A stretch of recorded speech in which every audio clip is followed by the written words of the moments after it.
Алмаз Акунжанович, мен ар дайыма маселе көтөрөм да.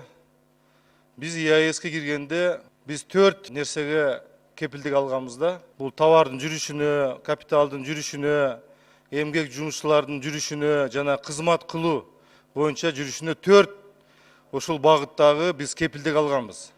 Анын ичинде 145 техникалык регламентти кабыл алганбыз. Мына мен дайым айтып келатам, 1 марттан баштап бул биринчи периоду, кийин 1 августтан баштап экинчи периоду маркировка боюнча ЕАЭСке. Мына бүгүнкү күндө ошол маркировка боюнча өкмөттүн иши жок. Ал жерде тех регламент негизинде өкмөт ошол 4 мамлекеттердин ортосунда келишим түзүлөт. Өкмөттүн токтому чыгат. Ошо өкмөттүн токтому жок. Ошо башка мамлекеттин өкмөттөрү менен эч кандай меморандум, эч кандай келишим түзүлгөн жок. Мына эртең 21 март келетат.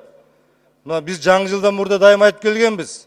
Мына жаңы жылда баштап эмне болду эле? Бир ай биздин жеке ишкерлер кыйналышты. Ошон үчүн Алмаз Акунжанович, бул тез арада ошол өкмөт аралыкта келишим түзүп, токтомду чыгарыш керек. Эртең мына 1 марттан баштап биздин базарыбызга тех регламент негизинде маркировкасыз келсе, биз кантип аны текшеребиз? Мына алар айтат, силердин токтомуңар жок, биз эркин киребиз деп силердин базарыңар деп атышат. Ошон үчүн тез арада ошол маселени карагыла. Рахмат.